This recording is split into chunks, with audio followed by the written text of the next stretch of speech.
모델 성능 평가를 통해서 모델을 어제티브하게 모델링을 해가는 방법에 대해서 말씀드리겠습니다.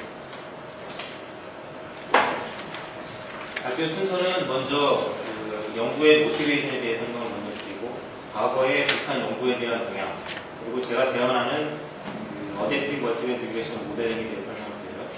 그 관련된 방법에 대한 케이스 스터디로 정유공장의 히터로부터 발생하는 락스를 에스티메이션하는 그 케이스를 설명을 드리고, 제가 제안한 방법과 다른 방법들 사이의 비교, 그리고 마지막으로 결론 순서로 말씀드리겠습니다. 일반적으로 이제 산업계에서 최종 퀄리티나 아니면 인바이러먼탈 에미션이나 이런 Y 값들에 대한 평가를 크게 세 가지 방법으로 시도를 하고 있습니다. 첫 번째가 이제 하드웨어 어널라이저를 이용하는 방법, 그 다음에 펀더멘탈 모델을 이용하는 방법, 그리고 이제 최근에 굉장히 많은 국방의 경우는 인테리컬 모델을 이용하는 방법, 세 가지로 나눌 수가 있는데, 하드웨어 어널라이저 같은 경우는 이제 메인테너ンス 비용이나 설치 비용이 상당히 비싸다는 단점을 갖고 있고, 펀더멘탈 모델 같은 경우도 모델링하는데 상당히 많은 시간이 요하기 때문에 램퍼 쪽에 관련된 비용이 많이 들어가서 상당히 디스펜시브한 그런 모델이라고 할 수 있습니다.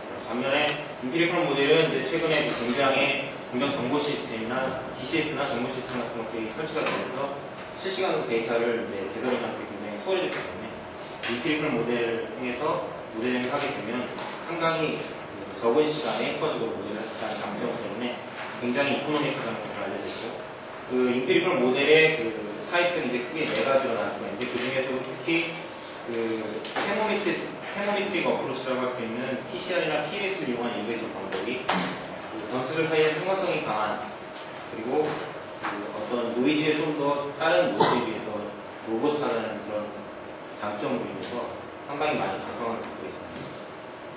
본 연구에서는 그 인테리컬 모델 쪽에서 관련해서 가장 큰 이슈라고 할 수 있는 모델의 신뢰성, 모델의 신뢰성을 어떻게 우리가 유지해 나갈 수 있을 것인가라는 측면에서 그 모델의 이제 신뢰도가 떨어지는 이유는 크게 이제 이런 5가지 이유로서 정리할 수가 있는데, 이런 이유 때문에 실제로 인테리컬 모델들이 상당히 그 모델 유지보수 측면에서 조금 어렵다는 그런 문제점을 갖고 있습니다. 그래서 모델의 어떤 신뢰도를 높여보자는 측면에서의 이제 두 가지 큰 이슈가 모델의 성능이 어떠하냐는 걸 판단하는 모델 퍼포먼스 어세스먼트과, 그 다음에 그 모델을 어떻게 업데이트 할 것인가라는 크게 두 가지 이슈로 분류를 할 수가 있습니다. 그래서 이 두 가지 이슈에 대한 그 과거 연구들에 대한 거를 말씀드리면, 먼저 모델의 성능을 어세스먼트하는 측면에서 그 가장 많이 이제 이용하고 있는 지표가 RMST라고, 루트민 스퀘어드 에러 프레션인데요. 그 옵저베이션 값과 프레디션 값들 사이의 차이를 디그래프로 나눠줘서 루트를 씌운 요 값이 가장 널리 이용이 되고 있고, 그러나 이제 이런 그 지표 자체는 어떤 디스터번스에 굉장히 민감하고, 그 다음에 모델 성능이 무엇 때문에 에러가 많이 발생하는가에 대한 그런 어세스먼트가 상당히 어렵습니다. 그래서 이제 이런 어떤 어려움을 해결해보자라고 해서 이제 제가 제안한 게 로버스트한 어떤 T스퀘어랑 프레딕션 에러를 동시에 이용해서 멀티플로 큐뮬러티브 썸 스태티스컬 프로세스 컨트롤 차트를 이용하는 방법을 제안하고, 그 다음에 두 번째로 이제 모델 어댑테이션 쪽은 이제 크게 두 파트로 나눠서 연구가 되었습니다. 배치 타입으로 현재 이제 모델의 성능이 어떤지 RMSP 같은 성능을 이용해서 그 어떤 데이터를 모아서 그 데이터를 가지고 어떤 모델 매니저가 다시 이제 모델링을 하게 되는 거예요. 이런 타입의 이제 모델링 방법이 있었고, 그 다음에 이제 그 어떤 특정 데이터 윈도우 사이즈를 설정을 해서 그 사이즈를 그 변해가면서 계속해서 모델을 그 반복적으로 이제 진행하는 리컬시브한 모델링 방법, 두 가지가 이제 그 기존의 이제 연구 중인데, 이것들이 이제 문제점이라고 할 수 있는 거는 이 모델링을 언제 해야 되는가. 왜냐하면 굉장히 이제 디스터번스도 많고, 그런 디스터번스로 인해서 현재 모델이 바이어스 되는지 안 되는지를 판단하는 게 상당히 애매하기 때문에 이 모델링하는 포인트들을 아이덴티파이 하는 게 어떤 그 모델링을 많이 했던 어떤 경험이 많은 숙련된 그런 모델 매니저가 요구된다는 거예요. 그리고 이제 그런 모델 매니저들에게 상당히 상당한 모드가 가야 되거든요. 그게 이제 단점이라고 합니다. 리커시브 모델링은 이제 어떤 정해진 기간에 계속해서 이제 모델을 업데이트를 해 나가는 거기 때문에 그 외부에서 유저가 이제 어떤 개입을 하지 않은 블라인드 업데이팅 방법이긴 하지만 역시 컴퓨테이션 모드가 상당히 높다는 그런 단점이고, 그다음 이 리커시브 모델링을 하기 위한 기본적으로 필요한 업데이트 파라미터들이 있습니다. 윈도우 사이즈나 퓨리팅 팩터 같은 이런 것들을 이제 결정을 해야 된다는 어려움이 있습니다. 제가 제안하는 방법은 일단 이런 모드들을 미니마이즈 해보자. 어떻게 하면 모드를 최소화할 수 있을까? 그래서 이제 위에서 제시한 추성으로 좀 더 정확하게 모델 성능을 평가를 하고 평가 결과를 통해서 셀렉티브한 어댑테이션 방법이라는 제안을 했는데, 셀렉티브하다는 거는 굳이 어떤 미 모델링이나 리커시브 모델링처럼 전체 모델을 다시 만드는 게 아니고 부분적으로 그 모델 내에 내재되어 있는 어떤 그 스태티스틱스들이나 아니면 피처 경우에는 이너 릴레이션들 이런 것들만을 업데이트를 하자. 굳이 모드를 많이 크게 가해가면서 그 실제 그 리그레이션 파라미터를 다시 계산하는 그런 데서 나오는 컴퓨테이셔널 모드를 줄여보자. 그런 측면에서 셀렉티브 어댑테이션 방법을 제안을 했습니다. 그래서 제가 제안하는 방법의 전체적인 구조입니다. 온라인 데이터라고 하는 거는 이제 실제로 어떤 포인트 바이 포인트의 온라인 데이터는 아니고, 왜냐하면 모델을 평가하기 위해서는 원바이 원의 모델 그 정보를 가지고서는 그 어떤 노이즈가 발생했을 때 굉장히 민감해지기 때문에 어떤 그 블락의 정의를 도입을 해서 블락 사이즈만큼의 데이터들이 인수로 들어오게 되면 어떤 프로세스의 방향을 블락 데이터를 통해서 퍼포먼스 체크를 하고, 그 다음에 모델 성능이 좀 이상하다, 문제가 있다라고 디텍트가 되면 그 어댑테이션 스타일, 아까 셀렉티브한 방법이라고 말씀드렸는데 파실하게 갈 건지 아니면 컴플릿하게 완전히 다시 모델을 할 건지에 대한 평가를 하고, 여기 이제 그 어댑테이션 스타일을 셀렉션하고 나서 이제 중요한 게 데이터 사이즈가 충분히, 그러니까 모델을 업데이트하기 위한 데이터가 충분히 확보가 되어 있는가라는 게 되게 중요한데, 충분히 확보가 되어 있어서 다시 모델링을 컴플릿하게 할 만큼 보여진다면 그대로 진행을 하고, 그렇지 않다면 부분적으로만 계속해서 모델을 업데이트해서 모델이 바이올레이션 되는 것을 방지하자. 이게 이제 전반적인 제 방법의 대응입니다. 그래서 먼저 그 모델 퍼포먼스 어세스먼트 쪽과 관련해서 설명을 드리면 다음과 같은 프로 차트로 설명을 드릴 수가 있습니다. 투 페이지로 분류가 되는데, 첫 번째는 그 큐스텀 차트를 컨스트럭션하는 과정과 이 큐스텀 차트를 통해서 모델 성능을 평가하는 과정, 이렇게 두 가지로 나눴었는데, 큐스텀 차트는 기본적으로 처음 이제 이니셜 TDS 모델링을 통해서 나온 파라미터를 그 큐스텀 차트에 기본적으로 필요한 디시전 리밋, 그 다음에 그 큐스텀 차트에서 뒤에 설명을 드리겠지만 중요한 파라미터들 K라는 레퍼런스 밸류와 H라는 디시전 바운더리, 그 두 가지 파라미터를 결정을 하고, 그 다음에 이제 요 큐스텀 차트에서 얼마마다 한 번씩 모델을 체크할 것이냐라는 블락 사이즈와, 그 다음에 얼마만큼의 기간의 데이터를 가지고 성능을 평가할 것인가라는 윈도우 사이즈를 결정하게 됩니다. 그래서 이제 그 컨스트럭션 과정에서 나오는 CS 모델 파라미터와 디스전 리밋, 윈도우 사이즈를 이용해서 그 퍼포먼스 메저를 평가를 하고, 제가 이제 제안하는 퍼포먼스 메저는 다음 주에 설명을 드리겠습니다. 평가를 하고 이 에스티메이션의 결과를 통해서 모델 성능이 정말 어떠한지 그거를 확인하고 최종적으로 그 모델을 업데이트하는 그런 과정으로 되어 있고, 모델에 대한 그 퍼포먼스가 디그레이션 되는 정확한 이유를 알겠다는 그런 측면에서 봤을 때 진단을 할 수 있는 이런 프로세스를 넣어서 모델 업데이트에 좀 더 강하게 여러 가지 옵션들, 이런 어세스먼트는 업데이트를 위한 거, 진단 쪽은 모델이 왜 디그레이션 되는 거에 대한 평가를 주는 두 가지 과정으로 해서 모델 성능 평가 과정을 디자인을 했습니다. 멀티플 큐스텀 차트에 대해 설명을 드리면, 앞에 설명을 드렸듯이 이제 큐스텀 차트에서 이용할 퍼포먼스 메저라고 하는 거는 T-스퀘어 R이라는 것과 APR이라는 것을 설정을 하였습니다. T-스퀘어 R과 APR은, T-스퀘어는 일반적으로 그 멀티빌 스태티스틱스의 미인을 디파인하는 데 많이 사용하고 있습니다. 그래서 T-스퀘어 값에 모델을 평가하기 위해서 포인트 바이 포인트가 아닌 블락 바이 블락의 데이터를 배경으로 해서 메디안을 취하자. 메디안이라는 거는 그 로버스트 스태티스틱스에서 가장 잘 알려진 로버스트를 보장하는 그런 스태티스틱스 계산하는 방식으로 알려져 있는데 이 메디안 값을 블락 사이즈의 데이터에 대해서 계산을 해서 T-스퀘어 값을 정의를 하고 이건 결국에는 모델의 어떤 그 미인시프트 정도를 판단하는 데 유용한 일이었어요.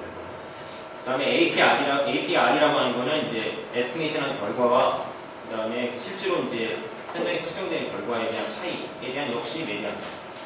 메디안을 취하는 이유는 이제 그 디스터번스들이 좀 더 로버스트하게 모델이 어떤 경향성을 갖고 흘러가는지 판단을 정확히 해보자 라는 측면에서 이제 로버스티니스 측면에서의 메디안이라는 어떤 그 통계 계산치를 사용하고 그 다음에 이제 이 T-스퀘어 R에 대해서 얼마만큼 얘가 리밋을 벗어나게 되느냐 그걸 이제 확인하기 위한 차트가 멀티플 큐썸 SPC 차트인데 이 차트에서는 그 일반적으로 이제 큐썸이라고 하는 차트가 SPC 차트 중에 크게 이제 세 가지가 있습니다. 취업 차트랑 그다음에 EWMA 차트, 큐썸 차트가 있는데 큐썸 차트가 다른 차트들에 비해서 스몰 시프트한 어떤 변화에 굉장히 민감하게 디텍트를 잘하는 걸로 알려져 있습니다.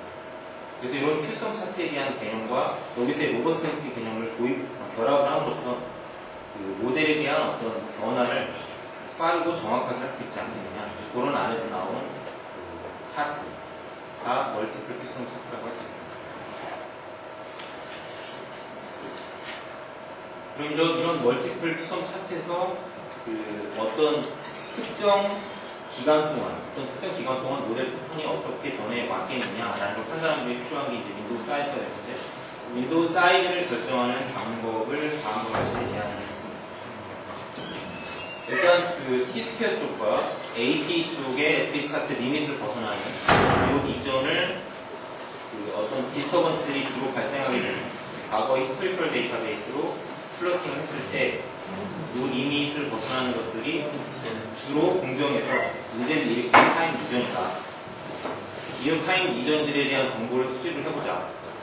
과거의 1년이나 수개월 동안의 데이터를 모아서 그러면 그것들이 결국에는 모델의 어떤 퍼포먼스를 평가함에 있어서 디스터번스로 작용하는 것 때문에 바이어스 시킬 수 있는 원인을 최대한 제거할 수 있는 그런 값이 되지 않겠냐라는 아이디어에 착안해서 이렇게 이제 T-스퀘어와 AP 값의 리밋을 벗어나는 포인트들, 그 포인트들에 대한 인터벌들을 에스티메이션을 다 하고 그것들을 통해서 최대값을 윈도우 사이즈로 결정하는 그런 방법입니다. 그래서 이제 이렇게 결정을 하게 되면 큐썸 차트의 이제 특징 중에 하나가 인크리즈 하는 것과 디크리즈 하는 게 있는데 인크리즈 한다는 얘기는 미인으로부터 크게 벗어났다는 얘기고 디크리즈 한다는 얘기는 우리가 억셋법을 할 정도로 어떤 바운더리 안에 포함이 되어 있다고 볼 수가 있으니까 이 영역의 내대한 값을 어떤 공정의 패턴을 판단하는 상당히 유용하지 않겠느냐. 그래서 요 기간에 대한 맥시멈 값을 윈도우 사이즈로 결정했습니다.